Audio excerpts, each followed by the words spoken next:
Hello. वालेकुम अस्सलाम sir.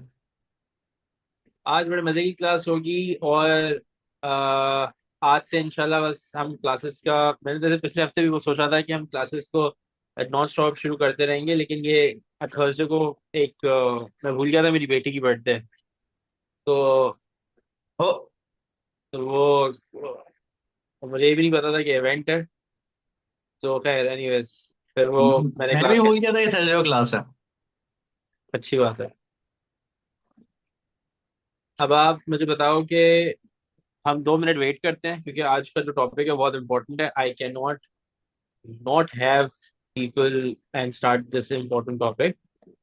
So we'll just wait for a few yes seconds and then we'll start. और बताएं क्या चल रहा है इंडोनेशिया में। सर, सैट की तैयारी कर रहा हूँ। पिछली बार कितने आए थे? पिछली बार तो अनफॉर्चुनेटली 1370 आया था सर। सही है, बुरे तो नहीं है। तैयारी के साथ बगैर तैयारी के? हम्म, तैयारी के साथ लेकिन विदाउट प्रैक्टिस क्वेश्चन के साथ। अभी कितने एक्सपेक्ट कर रहे हो? गोल तो रखा है 1450 प्लस। मेरे टेस्ट में 1430 1440 आए हैं। कौन सी यूनिवर्सिटी में अप्लाई कर रहे हो? लम्स करना चाहता हूँ सर। अच्छा, वापस पाकिस्तान आ रहे हो? सर, इंडोनेशिया तो पाकिस्तान ज़्यादा बेहतर है। नहीं यार, इंडोनेशिया में कोई मतलब लम्स अच्छी यूनिवर्सिटी नहीं है। एक इनकी ना इन यूनिवर्सिटास इंडोनेशिया है, वो टॉप रैंकिंग में आती है। अदर देन दैट जो है वो इतना वर्थ वर्थ हिट नहीं है कंपेयर टू लम्स या NUST. And what is your degree going to be? AI की तरफ सोच रहा हूँ किसकी तरह? सर। एआई। ठीक है, मेक सेंस। आई डू तो नॉट हैव अ आप कंप्यूटर बैकग्राउंड। तो आपने मलेशिया में जो ऑप्शंस हैं वो एक्सप्लोर यस। किए हैं? Nottingham, Leeds? मलेशिया सारा सब कुछ देख लिया। लास्ट ईयर ही देख लिया था सर वो तो। ऑब्वियसली पे ग्रेड्स नहीं है। सही सही सही सही। तो आपकी फैमिली इंडोनेशिया में होती है? जी सर, बाबा की जॉब है यहाँ पे। All right, all right. हम लास्ट ईयर ही मूव किए थे। मेरे A2 के दरमियान में। बहुत अनयूजुअल सी डेस्टिनेशन है। अक्सर लोग इंडोनेशिया, मैंने पहली बार को सुना है कि इंडोनेशिया मूव किया, वरना लोग यूएई, अमेरिका, कनाडा, यूके ये सुनने में आता रहता है। इंडोनेशिया का भी सुनने में नहीं आया, हालांकि it's very good country. Thank God हम इंडोनेशिया आ गए सर, मलेशिया वगैरह नहीं गए। ऐसा ही लोग लोग कहते हैं। मतलब मलेशिया मलेशिया से लिंक करते हैं ना, क्योंकि वही वाला एरिया। राइट। मेरे नजदीक तो मलेशिया से बहुत बेहतर है। क्यों? इस इज मलेशिया ना बहुत फास्ट पेस्ड है। यहाँ पे बहुत सुकून है। तो ये अच्छी बात है। यस। प्लस प्लस यहाँ पे सिर्फ लोकल्स ही है ना। मलेशिया में तो बहुत अननेसेसरी डाइवर्सिटी है sir, which I do not like. सही सही सही। टू मेनी नॉन अच्छा, लोकल्स। और ये सिंगापुर में भी कोई बड़ी यूनिवर्सिटीज नहीं है? सिंगापुर में बहुत बड़ी यूनिवर्सिटी है, लाइक बेटर देन हार्वर्ड वगैरह। नहीं करो। यस। और उधर आपने कभी अब देखा, कोशिश किया? इफ नॉट द बेस्ट, इसकी उनकी भले सेकंड टीयर पे हो। um, मैंने अप्लाई नहीं किया था क्योंकि मेरा सैट स्कोर काफी कम आया था। और हाँ। वहां पे जाहिर सी बात है, अगर हार्वर्ड से भी ज्यादा कंपेटिटिव है तो फिर सैट वाह। स्कोर तो लाइक प्योर प्योर लाइक 1600 और 1590 वाले बच्चे आ रहे होते सर। वाह, अमेजिंग, अमेजिंग। सो चलें, let's really begin. Good. Arsalan is also here. Arsalan, how are you? Fine, sir. यार कोई सलमान एक ग्रुप पे मैसेज कर दो बेचारी। क्या नाम है उसका? मैं कर देता हूँ। नाम क्या है? शहबानो खैर। हाँ शेरबानो, उसको मैसेज कर दो, अच्छा खासा पढ़ती है। इतने अरसे बाद आज हम क्लासेस रीस्टार्ट कर रहे हैं। अच्छा बात सुनो। जी सर। आप लोग सुबह के टाइम में कब अवेलेबल होते हो? मुझे एक्स्ट्रा क्लासेस रखनी है। हाँ मैं तो फारिग होता हूँ सर। आप कितने घंटे पीछे और हमसे, सलमान, सर या आगे हो? 2 घंटे आगे। अभी तो 8 बज रहे हैं, 7 बज रहे हैं। 2 घंटे आगे हो ना? और सुबह कॉलेज वॉलेज जाते हो? नहीं सर, ऑनलाइन सारा। अरसलान, आपका सुबह की वक्त क्या मसरूफियत होती है? कोई मसरूफियत नहीं है सर। कोई कॉलेज एनीथिंग? नहीं। यार तो मैं सोच रहा हूँ कि हम इंशाल्लाह नेक्स्ट वीक ना ए, एक एक्स्ट्रा, हर वीक अब एक एक एक्स्ट्रा क्लास रखें। जी जी। सर। मुझे जी माइक्रो सर। इकोनॉमिक्स खत्म करना है दिसंबर में, मुझे जनवरी से सिर्फ मैक्रो करना है। तो जो मुझे भी। माइक्रो बचा सारा दिसंबर में माइक्रो खत्म करें, हर हफ्ते एक एक्स्ट्रा क्लास रखेंगे। ठीक है? यस। चलो। अच्छा, अब बहुत इंपॉर्टेंट है ये, देयरफॉर कंप्लीट तवज्जो and as much engagement as possible. अच्छा जी। Now, today the topic that we're doing is game theory. ठीक है? ये क्या है, क्यों इम्पोर्टेंट है, ये सारी चीजें मैं बाद में बताऊंगा। अभी मैं सीधा सीधा जंप कर रहा हूँ गेम के अंदर। ठीक है? And then eventually we'll come to the other things. ये किसने जवाब दिया है? ये कौन है? सेट किसका है? सलमान?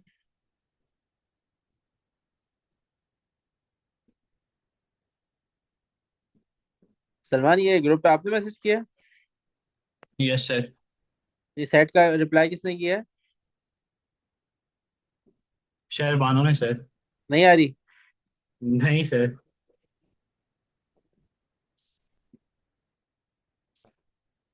अच्छा अब मेरा मेरा भी इसी वीक है सर। अच्छा चलो, अब सिचुएशन ये थी कि हम लोग दो कंपनीज के बारे में बात कर रहे हैं। ये या तो 1 पाउंड चार्ज कर सकती थी दोनों, या 0.9 पाउंड चार्ज कर सकती थी। ठीक है? Let's say this company is Axion and this company is Neon. ठीक है? They are both rivals and ये they are always at each others throat. अब ये बात याद रखना कि मैं अब यहाँ दो फिगर्स लिखने वाला हूँ इस इन बॉक्सेस के अंदर। जो भी मैं फिगर लेफ्ट हैंड साइड पे लिखूंगा ना, वो एक्सियन की होगी, और जो भी मैं राइट हैंड साइड पे लिखूंगा वो रिप्रेजेंट करेगी नियॉन को। ठीक है? आप लोगों ने याद रखना, दिस इज वेरी इंपॉर्टेंट, वरना सब उल्टा सीधा हो जाएगा। अच्छा, अब इन बॉक्सेस में मैं लिखने क्या वाला हूँ, इन बॉक्सेस में मैं लिखूंगा profits. This right here was the profit of Axion and this right here is the profit of neon. This right here is the profit of Exion, and this right here is the profit of Neon. Exion and again Neon. And this one right here is for Exion and this for Neon. अब इसका है क्या, मैंने क्या Exion Neon करके random चीजें लिख दी। These basically are different possibilities that we're exploring, और अब हम इसको समझेंगे कि ये सारी पॉसिबिलिटीज दिखा क्या रही है हमें। जब भी ये मैट्रिक्स पढ़ना होता है ना, गेम थ्योरी वाला, हम ये मैट्रिक्स एक बहुत खास तरीके से पढ़ते हैं, किसी एक के पर्सपेक्टिव से पढ़ते हैं। ठीक है? Can you please choose the perspective, Arsalan, कि किसके पर्सपेक्टिव से पहले हम पढ़ें, एक्सियन के पर्सपेक्टिव से या नियॉन के पर्सपेक्टिव से? Neon sir. नियॉन के पर्सपेक्टिव से।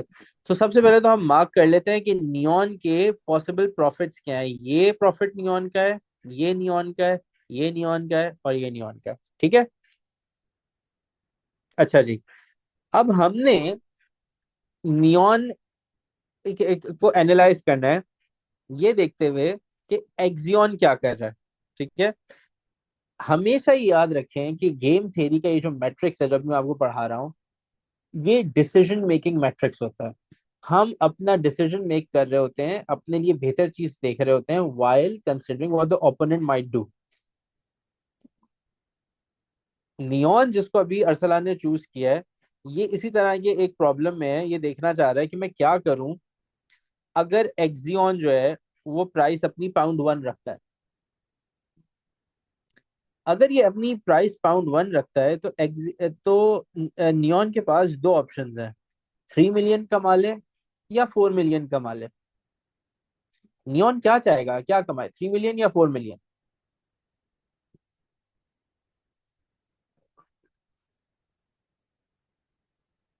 Obviously 4 million. Do you agree to that Arsalan? जी सर। अच्छा, आपने देखा मैंने क्या किया कि नियॉन हम्म, नियॉन कट के लिए डिसीजन लेना है, लेकिन पहले देखना है कि एक्सियन क्या कर रहा है। राइट, पहले हमने देखा एक्सियन दो चीजें कर सकता है, तो अपनी प्राइस 1 पाउंड रखता या 0.9 पाउंड रखता। पहले हमने देखा 1 पाउंड रखता है तो हमारे लिए क्या फायदेमंद है, आप लोगों ने कहा 4 मिलियन। अब हमने नियॉन के परस्पेक्टिव से देखना है कि अगर एक्सियन अपनी प्राइस 0.9 पाउंड कर लेता है तो नियॉन के लिए क्या बेहतर है, 0.5 या 1? 0.5 मिलियन या 1 million? 1 million. Okay, would you agree to that, Ruslan? Do you agree to Salman? Yes. So now you're choosing this. Hmm, Okay. Any confusion so far? नहीं सर।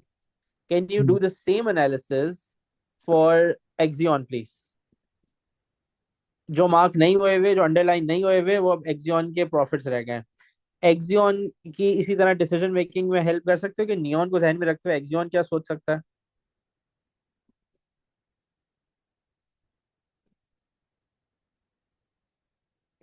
अरसलान, जी आप सर। करोगे पूरा, मुझे एरोस बना के दिखाओ जैसे मैंने किए।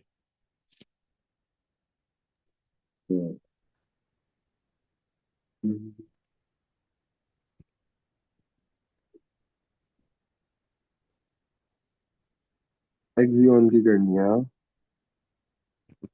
जी, एक्सियन की करनी है मैं राइट। आवाज नहीं आ रही। मैं कह रहा हूँ एक्सियन की एनालिसिस करनी है ना। आपको एक्सियन के परस्पेक्टिव से करना है। हम्म, एक्सियन ये वाला है, ये जो इसको मैंने ब्लू कलर से किया हुआ है ना अंडरलाइन, ये एक्सियन के प्रॉफिट्स हैं।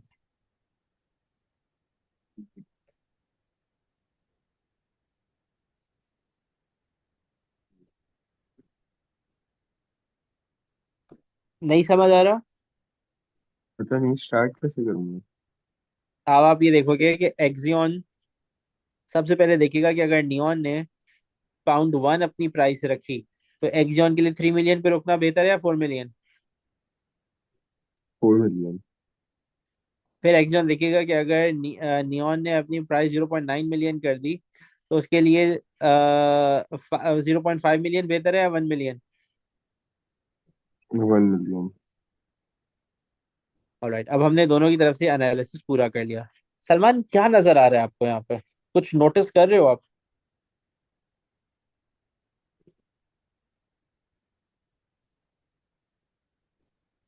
ये गेम सर वो खेल के क्या, अपने ये गेम अप, खेल के क्या नजर आया? सर वो एक लूप में फंसे हुए हैं कि अगर वो अपना फायदा देखेंगे तो there it is just a gamble, there are chances के they might suffer heavy losses. मतलब लॉस नहीं, लेकिन they might get very little profit compare to what they expected. So for example they could have believed कि we might get 4 million अगर हम 0.9 pound कर दें। लेकिन अगर नियॉन ने भी कर दिए होते तो instead of getting 4 million they getting 1 million. वो तो बात सही है, वो उस पे मैं थोड़ी देर में आता हूँ, लेकिन मुझे भी ये बताओ कि आप लोगों को ये जब हमने गेम कंप्लीट किया है तो इसके एंड में आप लोगों को कोई पैटर्न नजर आ रहा है, कुछ आइडेंटिफाई कर पा रहे हो आप लोग कि यहाँ पे कुछ इंटरेस्टिंग सी चीज कोई नजर आ रही है बोर्ड के ऊपर? जी sir, either they share same profits और either they share polar opposites. But there's another thing that you guys did not notice. They share a dominant strategy. नाम which सुना है is कभी? नाम सुना है कभी ये डोमिनेंट स्ट्रेटेजी वाले अल्फाज का? नहीं सर। अच्छा, अब गौर से सुनो। अब मैं बात कर रहा हूँ सिर्फ ये एक्सियन के इसके पर्सपेक्टिव से पहले, ठीक है? एक्सियन के लिए चाहे नियॉन अपने रेट पाउंड 1 रखता या अपने रेट पाउंड 0.9 रखता, एक्सियन के लिए दोनों केसेस में बेहतर ये था कि वो अपनी प्राइस 0.9 रखता। Correct? yes sir. Correct. Okay. So can I safely say that no matter what the opponent's strategy was, irrespective of the opponent's strategy, the best strategy for Exion was to be at 0.9? Can I say that? जी sir. Yes sir, क्योंकि वो सबसे lowest profit से बच जाएगा। So इसको कहते हैं dominant strategy. A strategy irrespective of your opponent's strategy is the dominant strategy. All right, just where you just look to fulfill your maximum return, and you don't really take into account the opponent's outcome. इधर आप अपने आप को सिर्फ देखते हो कि आपका पॉसिबल मैक्सिमम बेनिफिट क्या है। तो वो जो उसमें जो आपको जहां मैक्सिमम बेनिफिट नजर आ रहा होता है उसको डोमिनेंट स्ट्रेटेजी कहते हैं। ठीक है, अभी मैं आप लोगों को डिक्टेट करा दूंगा। फिर एक यहाँ पे आप लोग नोटिस करो, एक बॉक्स है जिसके अंदर दोनों के जो आउटकम्स है ना वो ओवरलैप कर रहे हैं। जो फोर्थ बॉक्स आप देख रहे हो कि दोनों का बेस्ट आउटकम उसी में आ रहा है।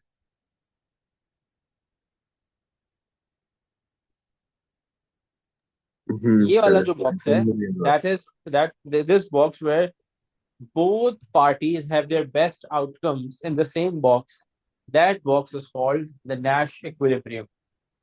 All right, the best response given your rival's response is the Nash equilibrium. वहां डोमिनेंट स्ट्रेटेजी क्या आती? Irrespective of your rival strategy. I know this sounds a little confusing, थोड़ी सी हम और प्रैक्टिस करेंगे ये समझ आ जाएगा।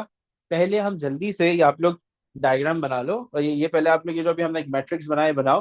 मैं आप लोगों को पहले डेफिनेशंस लिखवा देता हूँ इसकी डोमिनेंट स्ट्रेटेजी की और नैश इक्विलिब्रियम की, तो हम उसके बाद फिर करते हैं, आगे चलते हैं।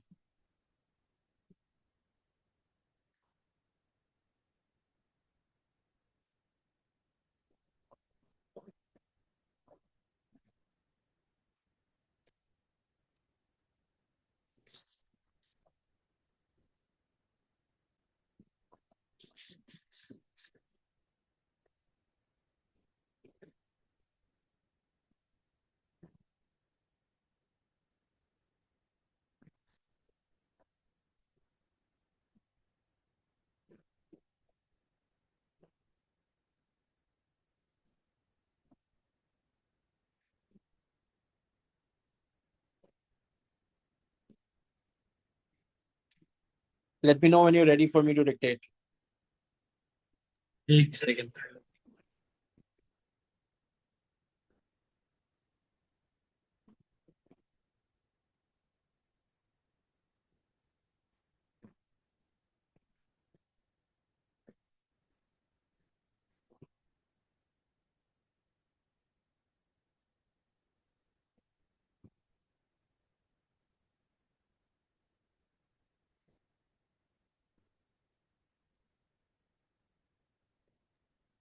Please sir. All right, let's begin. The dominant strategy is a strategy, rather a dominant strategy, the की जगह कर दें, a dominant strategy is a strategy that gives a firm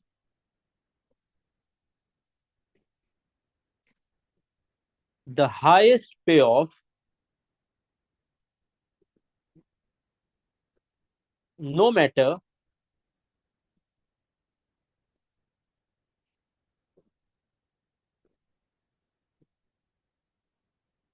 what the opponent's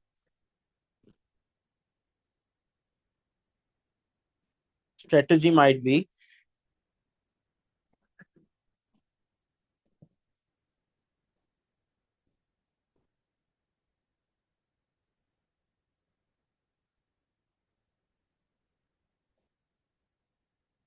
अब आप पैराग्राफ चेंज करें और लिखें Nash equilibrium.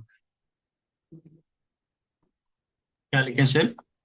अब नेक्स्ट पैराग्राफ में लिखें नैश इक्विलिब्रियम। नैश, NASH नहीं, नहीं, NASH, Nash equilibrium.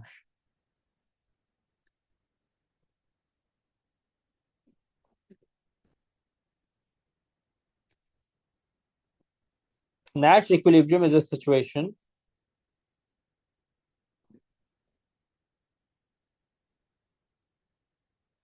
where no firm can improve its own outcome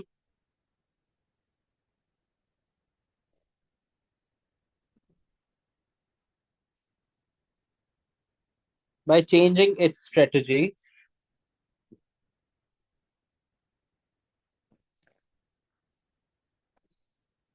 while the other firm keeps its strategy unchanged.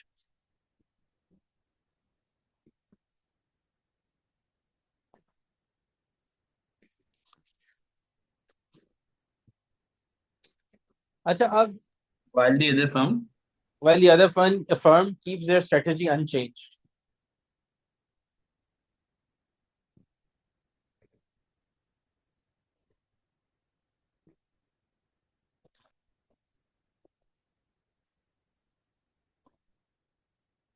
अच्छा, अब इसको आप इस तरीके से देखो कि लेट्स से ये दोनों फर्म्स हैं जो आपस में बिल्कुल भी ये दो बड़ी फर्म्स हैं, ओलिगोपलीज हैं, समझें जैसे कोक और पेप्सी। इनकी आपस में राइवलरी है, दोनों एक दूसरे से नफरत करते हैं, इन लोगों की किसी किस्म की कोई आपस में कॉपरेशन नहीं है, right? This is a typical oligopoly situation and we see that within Pakistan in the form of Pepsi and Coke. ठीक है, अब दोनों के पास ये चॉइसेस आती हैं, क्या हम अपने रेट कम करें, जितने हैं अभी उतने रखें। अब ये मामला इतना सिंपल नहीं है। अगर तो अकेले होते ना तो कम कर लेते, वॉल्यूम बढ़ा लेते, ज्यादा कर लेते, पैसे बढ़ा, प्रॉफिट बढ़ा लेते। But when you have a rival in the equation, it changes everything. Why are we making this matrix? We're making this matrix because there is interdependence. I need you to repeat this word. We're making this because there is, Arsalan, interdependence, sir. interdependence. Now, interdependence एक अजाब है। Interdependence क्यों अजाब है? Because इसकी वजह से आप अपने डिसीजंस इंडिपेंडेंटली ले नहीं सकते हो, इंटरडिपेंडेंटली लेते हो। हर चीज में दूसरे का सोचना पड़ता है। Salman, did you notice how जब मैं एक्सियन के पर्सपेक्टिव से सोच रहा था तो मेरा एरो उड़ के जा रहा था नियॉन के ऊपर, और नियॉन ये करेगा तो मुझे ये फायदेमंद है, ये करेगा तो ये फायदेमंद है, मैं ऐसे सोच रहा था। यानी कि I was continuously thinking from the other persons perspective. So what I do now, think of it this way, मैं सबसे पहले अपनी आइडेंटिफाई करता हूँ डोमिनेंट स्ट्रेटेजी। मैं अपनी अकेले डोमिनेंट स्ट्रेटेजी आइडेंटिफाई करता हूँ, meaning what's working best for me, and आप अपनी अकेले, यानी you be Coke, I will be the Pepsi. Okay, so as Pepsi मैं अपनी डोमिनेंट स्ट्रेटेजी आइडेंटिफाई करूंगा, एज कोक आप अपनी डोमिनेंट स्ट्रेटेजी आइडेंटिफाई करोगे। कोइंसिडेंटली क्या हो सकता है कि आपकी और मेरी डोमिनेंट स्ट्रेटेजी एक जगह पे मर्ज हो रही हो। जिस जगह पे वो मर्ज हो रही होगी ना, वो जगह होगी नैश इक्विलिब्रियम, और उस जगह से मूव करने का आपका और मेरा दोनों का कोई फायदा नहीं होगा। क्यों? कि देखिए, जब हम डॉलर जब हम 1 पाउंड ईच पे बेच रहे थे तो हम तमीज से वहीं बैठे रह सकते थे, लेकिन नहीं, हम ग्रीडी थे। हमें कहा हमें और पैसे कमाने हैं, तो हमने 1 पाउंड ईच को छोड़ के हमने बोला थोड़ा थोड़ा से पैसे कम करते हैं, let's make some let's cut off each other's customers. Now, while we were thinking, we were also worried, यार ये ना हो कि मैं ये करूं तो पेप्सी भी एक कोक भी ये कर दे, और अगर कोक ने भी ये कर दिया तो फजूल में हम दोनों प्राइस वॉर में चले जाएंगे, राइट? एज पेप्सी मैं ये सोच रहा हूँ, ठीक है? अब प्रॉब्लम ये आती है, मैंने कहा चलो ठीक है, मैं नहीं करता। मैं इंसानों की तरह 1 पाउंड पे बैठा रहता हूँ, ज्यादा कोई एडवेंचर करने की कोशिश नहीं करता, अच्छे खासे पैसे तो कमा रहा हूँ, $3 मिलियन कमा रहा हूँ। लेकिन फिर मेरे दिल में एक एक एक चीज आती है, अगर मैंने ये नहीं किया तो आज सामने वाली कंपनी में ना सलमान बैठा हुआ है, और सलमान बहुत होशियार है, इसके अंदर बहुत मस्ती है, ये कर देगा। इसने कर दिया अगर अपनी कीमत नीचे, तो मुझे नुकसान हो जाएगा। अग्री? अब मेरे दिमाग में फिर कंफ्यूजन आ गई, मैं क्या करूं? That- तो इस कंफ्यूजन के टाइम पे ना कंपनीज ये सोचती हैं कि यार let's do one thing, let's assume that Salman is the evil person here and he will do something wrong. Let's strategize accordingly. और फिर मैं सोचना शुरू होता हूँ कि चलो इस तरह सोचो कि अगर सलमान नहीं कम करता तो मैं क्या करूँ, अगर सलमान कम नहीं करता तो मैं कम कर देता हूँ, मैं सलमान को ना पहले ही गिरा देता हूँ। सलमान बैठा रहा है 1 पाउंड पे, मैं 0.9 पाउंड कर देता हूँ, मैं 4 मिलियन कमा लूंगा। That's me thinking strategically.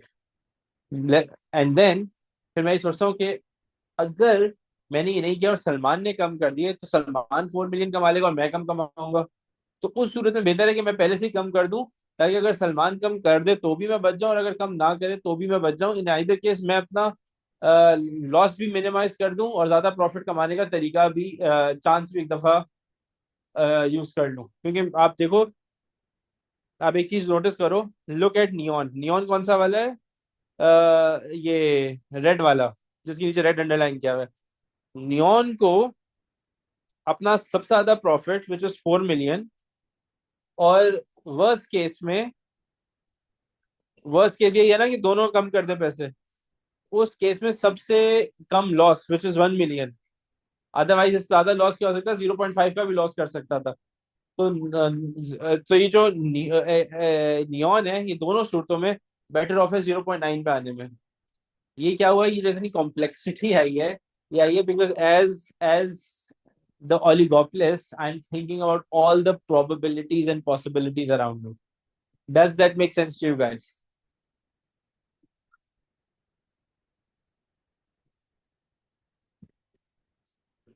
Does that make sense to you guys?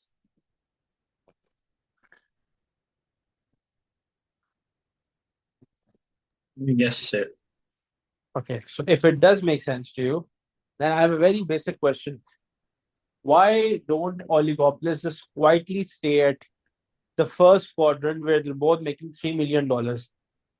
When they know that the other person will also be thinking like we're thinking, तो फिर इनके अंदर क्या मसला होता है? क्यों उधर से मूव अवे करके इवेंचुअली नेशनल इक्विलिब्रियम पे आके खड़े हो जाते हैं? सर रिस्क लेना पसंद है। क्या बोला अर्सलन? सर रिस्क लेना पसंद है इन लोगों को। सॉरी, आपकी आवाज नहीं आ रही, क्या बोल रहे हो? मैं कह रहा हूँ सर रिस्क लेना पसंद है इन लोगों को। यार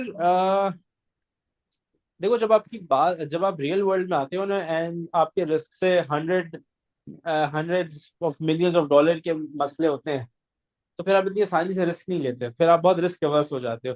ये बातें बोलना आसान है कि रिस्क लेना पसंद है, लेकिन जितनी कंपनी बड़ी होती है उसका नुकसान उतना बड़ा होता है, और वो उतनी रिस्क अवर्स हो जाती है। Think again. अब जो मैंने इतनी लंबी आपको कहानी सुनाई है, इससे आपको ये तो क्लियर हो गया तो होगा ना कि दोनों प्लेयर्स जो हैं वो अपने से ज्यादा दूसरा क्या सोच रहा है ये सोच रहे हैं। करेक्ट? तो अगर वो ये सोच रहे हैं कि दूसरा क्या सोच रहा है, तो फिर उन्होंने ये भी सोचा होगा कि अगर हम ये करेंगे तो दूसरा जाहिर है पैसे कम करेगा। तो उनको पता था कि वो लोग कहाँ जाके पड़ेंगे, दोनों का प्रॉफिट कम हो जाएगा। अच्छा खासा 3 मिलियन कमा रहे, 1 मिलियन, तो वो ये करते ही क्यों है? सवाल ये है, चुप करके बैठे क्यों नहीं रहते वहां पे?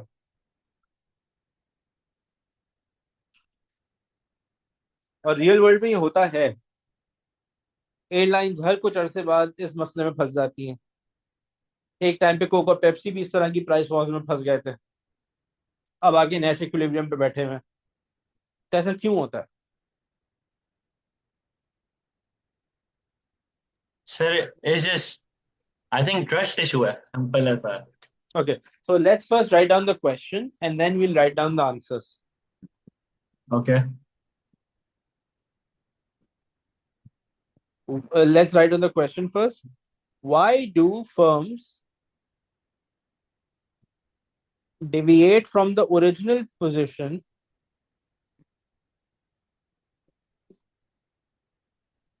if they know it will destroy the industry's profits?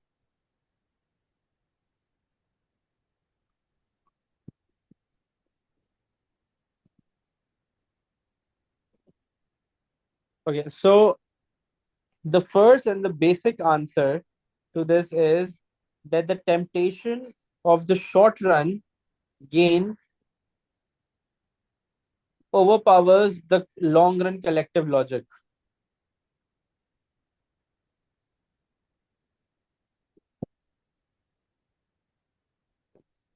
मैं फिर रिपीट कर रहा हूँ, in the temptation of short run gain overpowers the long run collective logic. अब इसका मतलब ये होता है भाई कि देखो, जो ये जो कंपनीज होती है ना, इनमें डिसीजन मेकर्स होते हैं सीईओज। सीईओ जो होता है, ये इसको पैसे मिलते हैं कंपनी की कुछ परफॉर्मेंस के ऊपर। तो अगर उसने दिखाया कि यार देखो मैंने इस क्वार्टर में इतने पैसे कमा लिए हैं, तो उसको इस साल बोनस मिल जाएगा, उसको सैलरी ज्यादा मिल जाएगी, उसको कुछ दो तीन और चीजें मिल जाएंगी, तो सीईओ खुश हो जाएगा। सीईओ को पता है मैं 2-3 साल में चला जाऊंगा, तो सीईओ को ये फिक्र नहीं है कि अगले साल या उससे अगले साल या उससे अगले महीने या 6 महीने बाद क्या होगा। सीईओ बहुत शॉर्ट शॉर्ट टाइम पीरियड के लिए सोचता है। तो कई बार ये जो मैनेज जब फर्म की मैनेजमेंट और ओनरशिप अलग अलग होती है ना, यानी ये ओनर शेयर होल्डर्स होते हैं और मैनेजमेंट जो है वो कोई प्रोफेशनल सीईओ होता है, तो अक्सर ऐसी चीजें हो जाती हैं जिसमें शॉर्ट रन इंसेंटिव को ज्यादा तरजीह दी जाती है और लॉन्ग रन को कम दी जाती है। देखो, एक तो सबसे पहला रीजन ये होता है। रीजन टू ये होता है कि the biggest problem in in the game of oligopoly, the game theory, everybody thinks, what if I don't cheat, they will. If I keep the prices high and the rival breaks the coordination, I will be left with only 0.5 million and the other person will make 4 million. Why should I be the loser? ये बड़ा मसला है। Fear of losing the market share pushes them to cheat first. I repeat, the reason two. Fear of losing the market share pushes them to cheat first.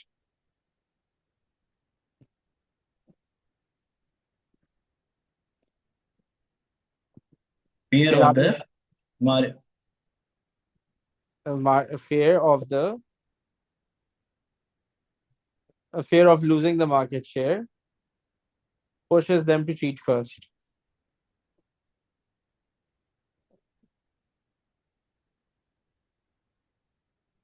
pushes them to Cheat, cheat कर cheat first. Yeah. Okay. The last thing. The last thing is that sometimes the rivals misjudge the competitor's reaction. Any pure mistake. वो समझते हैं कि यार हम ये कर रहे हैं ना, अगला बंदा ये नहीं करेगा, बिकॉज उससे उनको पता है कि सबको नुकसान होगा। तो वो अपनी जगह बैठा रहेगा और वो एक दूसरे के रिएक्शन को डिस्काउंट कर देते हैं, एक दूसरे के रिएक्शन को अंडरमाइन कर देते हैं, जिसकी वजह से बड़े बड़े डिजास्टर्स हो जाते हैं। तो आखिरी reason why from a very beautiful sweet spot of £1, each, we move to 0.9, 0.9 pound each and make much less than we were making earlier is because we misjudge our competitor. यहाँ तक कोई मसला? फिर ये मैं 2 मिनट के लिए गया था, ये क्वेश्चन के बाद आपने क्या डिक्टेट करवाया है? सलमान डिक्टेट कराओ। ये आंसर मैंने लिख लिया था इसका, उसके बाद नहीं लिखा बस। सलमान डिक्टेट कराओ। सर पहला वाला था, मैंने जो लिखा है वो ये था, temptation of short run gain over powers. हाँ हाँ, इसके बाद कुछ डिक्टेट करवाया सर ने। हाँ, fair of losing the market share pushes them to cheat first. Fear of losing the market share pushes them to cheat first. और उसके बाद से मैंने बताया, they misjudge their competitors decision making. सही है। सर आपने क्या लिखा था, temptation of short and gain over powers? The the temptation long of term collective overpowers the long run collective benefit. Logic. Logic, हाँ।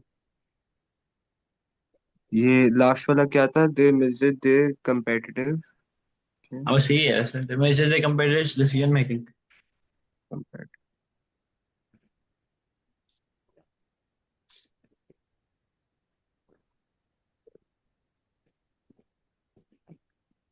अब अरसलान, जी सर। नैश इक्विलिब्रियम ऊपर वाले डायग्राम में कहाँ हो रहा है? ऊपर वाले मैट्रिक्स में कहाँ हो रहा है? सर ये जियोन कर रहा है ना? नहीं, नैश इक्विलिब्रियम कौन से स्क्वायर में हो रहा है? सर राइट वाले में, फोर्थ वाले में। Second on the right, second box on the right, ये जहाँ पे दोनों रेड और ब्लू हैं, अच्छा, ओके, वही वाला ना? सही है। जी जी। अच्छा, इधर आप मुझे बता सकते हो कि इस मार्केट सिचुएशन क्या है? मार्केट सिचुएशन दोनों माल क्या कितने में होगी? बेच रहे हैं?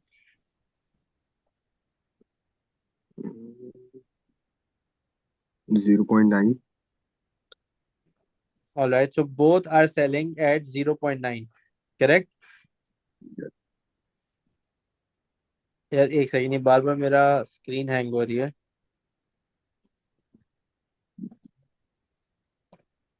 अच्छा, मेरा अब आप लोगों से एक सवाल है।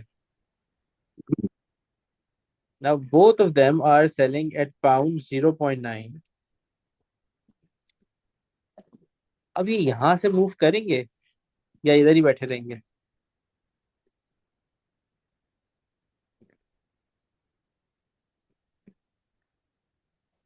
क्या चीज है? अब प्राइस यहाँ से मूव करेगी या प्राइस यहीं बैठी रहेगी?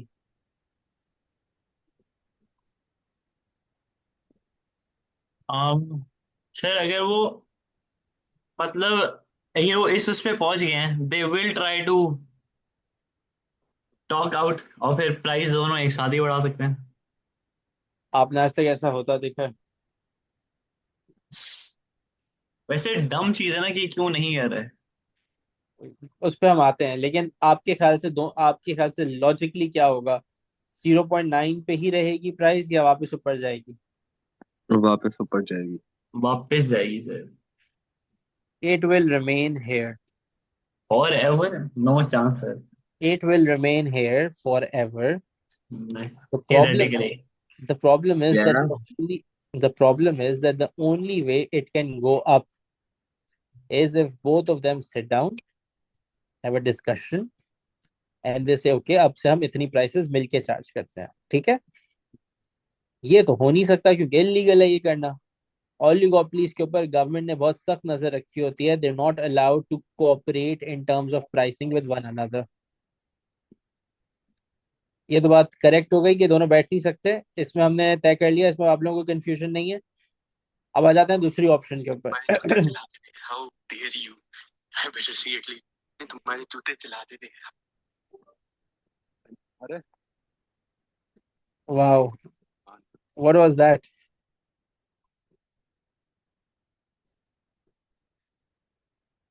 सर पीछे मैसेज आ गया मुझे। लेकिन हाउ डेयर यू वाला क्या सीन था भाई? ओ रुके मैं सुनता हूँ। एक सेकेंड।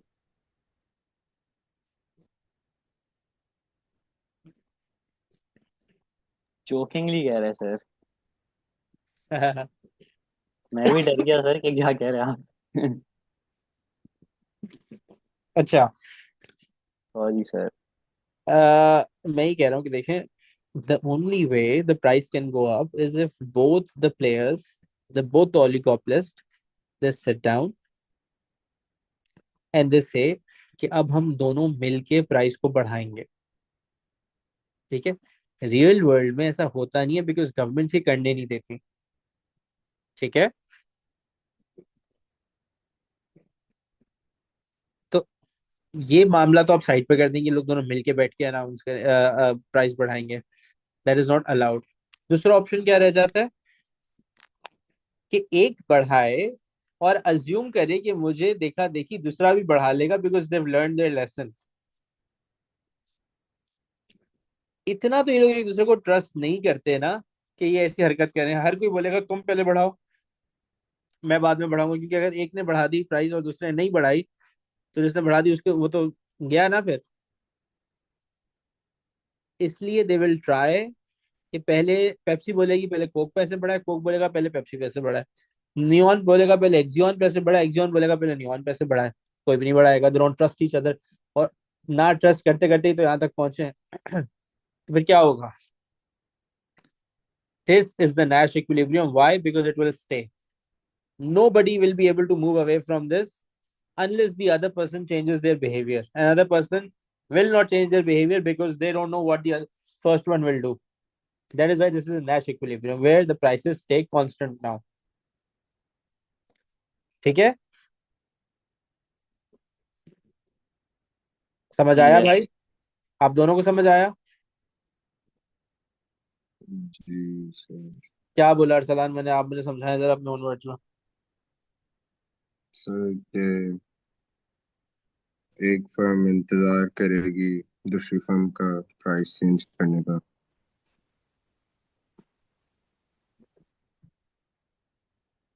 बेटा मैंने 10 मिनट लगा के सिर्फ ये एक सेंटेंस बोला था।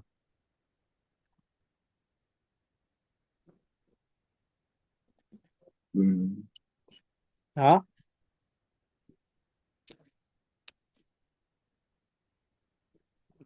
कुछ और भी बोला होगा ना, इतनी देर से एक्सप्लेन कर रहा हूँ। सर अभी थोड़ा स्लो चल रहा है मेरा दिमाग।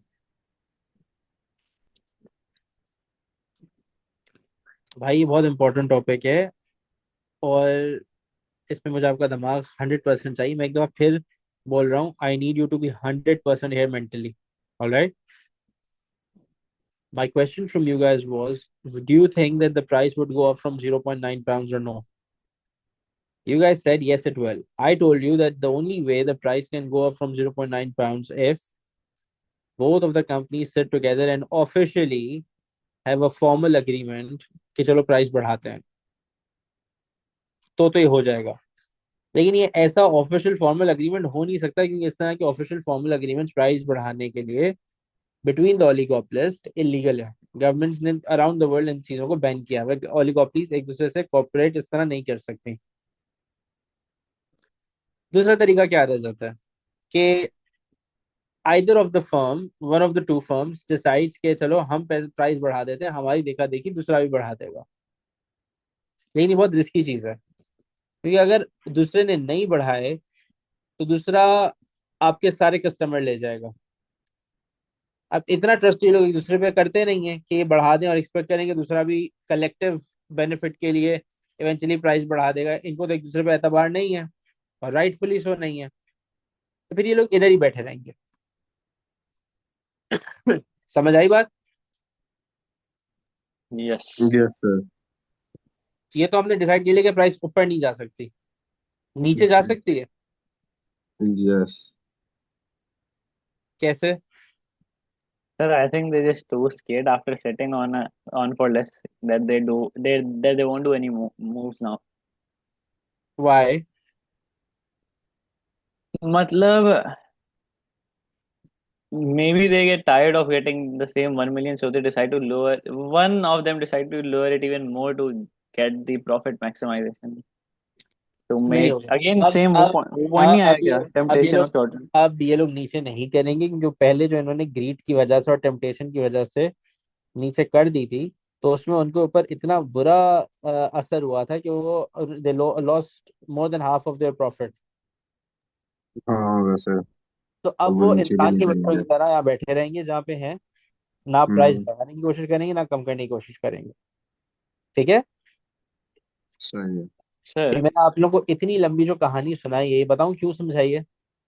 हम्म। sir, अब आ जाएं, अब ये सब समझ आ गया ना, अब आ जाएं मेन मुद्दे पे जो पूरी कहानी सुनाने के बाद आप लोगों को बता रहा हूँ। ये हम चैप्टर पढ़ रहे हैं, ओलिगोपली। ओलिगोपली होती है दो किस्म की, कल्यूसिव ओलिगोपली एंड नॉन कल्यूसिव। कल्यूसिव ओलिगोपलीज वो होती हैं जो ऑफिशियली कोऑपरेट करती हैं एक दूसरे के साथ, यानी कि जैसे कार्टेल्स होते हैं ना, वो ओलिगोपलीज होती हैं। हाउएवर हमें पता है कि ये कार्टेल्स बनाना इलीगल है। तो जो तो अमूमन जो ओलिगोपलीज हैं, या तो वो कल्यूजन अगर करती भी हैं तो इम्प्लिसिट कल्यूजन करती हैं, यानी कि कोई ऑफिशियल एग्रीमेंट नहीं होता, सिर्फ दूर दूर से एक दूसरे के का साथ देती हैं, करीब नहीं आती। या फिर वो नॉन कल्यूसिव होती है, यानी कि वो एक दूसरे से कम्पीट करती हैं। अच्छा, अब अगर वो कल्यूट कर रही हैं तो हमने डिटरमिन किया हुआ है कि प्राइसेस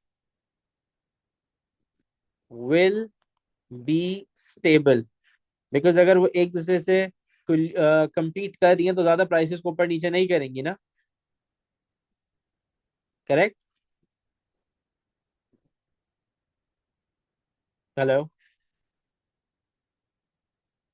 जी जी सर, वो प्राइसेस अपनी चेंज नहीं करेंगे। वो एक जगह स्टेबल रखेंगी प्राइसेस अगर एक दूसरे से कल्यूट कर रही हैं, प्राइस वॉर जी। में नहीं जाएंगे। करेक्ट, ये तो हमें समझ आ गया। यस। मैंने अभी आप लोगों को गेम थ्योरी के थ्रू ये समझाया कि even if they are not colluding, even if they are competing, prices in oligopoly remain stable. All right. yes sir, Does that make sense to you, both of you? sir. जी। Game theory के through हमें समझ आया कि जब prices ऊपर नीचे करने की कोशिश करते हैं ना, और बाद में आके दोनों ऐसी जगह पे बैठ जाते हैं ना, दोनों का ही नुकसान हो जाता है, तो फिर उनके पास कोई दिल नहीं रहता कि प्राइसेस को ज्यादा छेड़े, और फिर इंसान के बच्चों की तरह प्राइसेस को छेड़े बगैर काम करते हैं। सो चाहे आप कल्यूसिव ओलिगोपोली में हो या नॉन कल्यूसिव ओलिगोपोली में, prices remain constant. Any problem?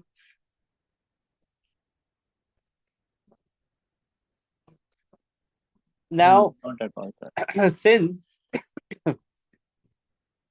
हमने ये एस्टेब्लिश कर लिया that prices remain constant, what exactly अगर प्राइसेस के अंदर छेड़ाछाड़ी नहीं करते हैं तो फिर क्या करते हैं? फिर ये करते हैं नॉन प्राइस फैक्टर्स के अंदर एक दूसरे से compete. Now what are non price factors? Advertisement, packaging, location, customer service. ठीक है, कोई प्रॉब्लम? नहीं सर। अच्छा जी। अब अगर तो आप लोगों को ये सब समझ आ गया है और ये सब आप लोगों ने लिख लिया है, तो अब ये जो हमने इधर किया है ना, ये मैं एक और डायग्राम आपको बना के, एक और इस तरह का मैं मैट्रिक्स बना के दे रहा हूँ। इसी तरह का आप लोगों ने उसके ऊपर अप्लाई करना है। ठीक है। So let's say there was this there was a businessman whose name was Arsalan, and there was a businessman whose name was Salman. जी यार। ये दोनों बेचते हैं एक ही मार्केट में एक दूसरे से compete कर रहे हैं, ठीक है। तो अब सीन ये है कि अच्छा, या ये तो किसकी मार्केट में compete करें? आप लोग दोनों को एक ही आइटम बना रहे हैं, ओके। ठीक है। वो क्या आइटम है मुझे नहीं पता। अब आप लोग दोनों या तो प्राइसेस या तो गुड बेच सकते थे $10 और $10 पे, ठीक है, या फिर $8 और $8 पे। अब जब आप दोनों इसको $10 पे बेचते हो ना, तो आप लोगों का प्रॉफिट होता है एक का ये और एक का ये। इस वाली सूरत में एक का ये होता है, एक का ये होता है। इस वाली सूरत में एक का ये और एक का ये, ठीक है। I want you guys to work out and tell me, ये आप लोग कॉपी पेस्ट करो अपनी बुक में और मुझे डोमिनेंट स्ट्रेटेजी बना के दो for both Salman and Arsalan. Salman की डोमिनेंट स्ट्रेटेजी के ऊपर सर्कल बनाना है, और अरसलान की डोमिनेंट स्ट्रेटेजी के नीचे अंडरलाइन करना है।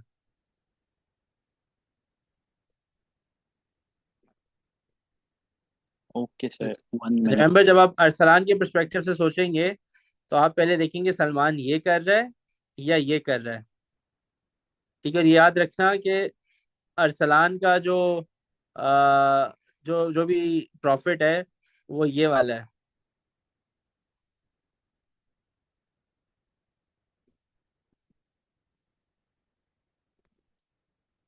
तो ये आप लोग मुझे व्हाट्सएप करो करके।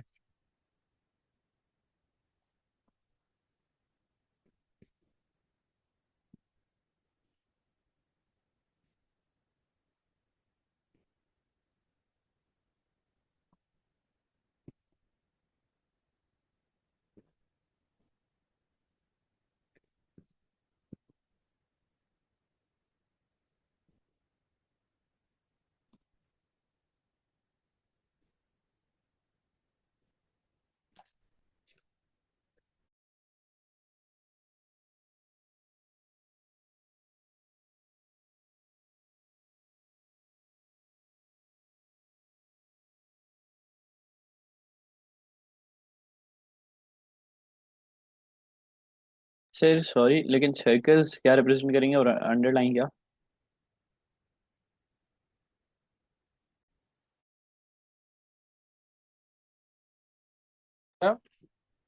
कह रहा सर, सर्कल्स क्या रिप्रेजेंट करेंगे और अंडरलाइन क्या?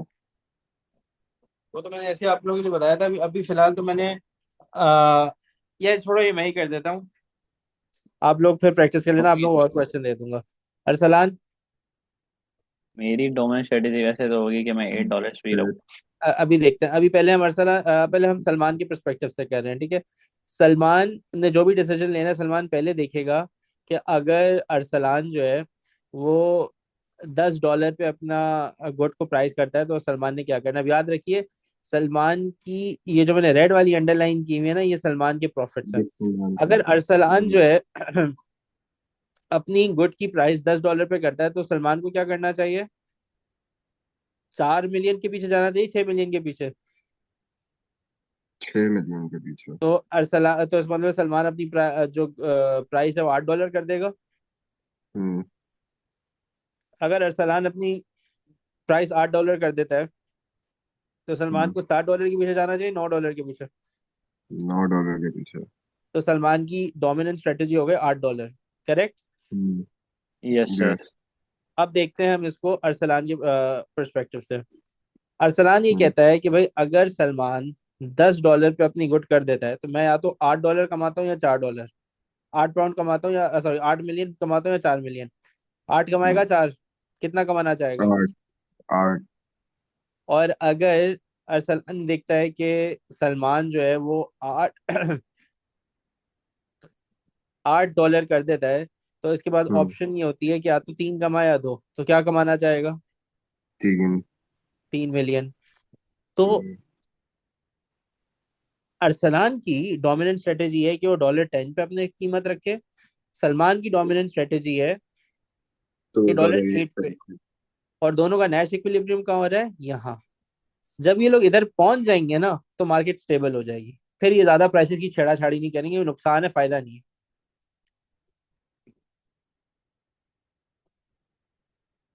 समझ आया? यस सर, ये थी। अरसलान, आपको भी समझ आया? जी सर। चलें, अब हम मिलते हैं इंशाल्लाह नेक्स्ट क्लास में। अभी बोल बोल के मेरा गला थक गया है। फिर इंशाल्लाह परसों मिलते हैं। जी सर, अल्लाह हाफिज। ओके।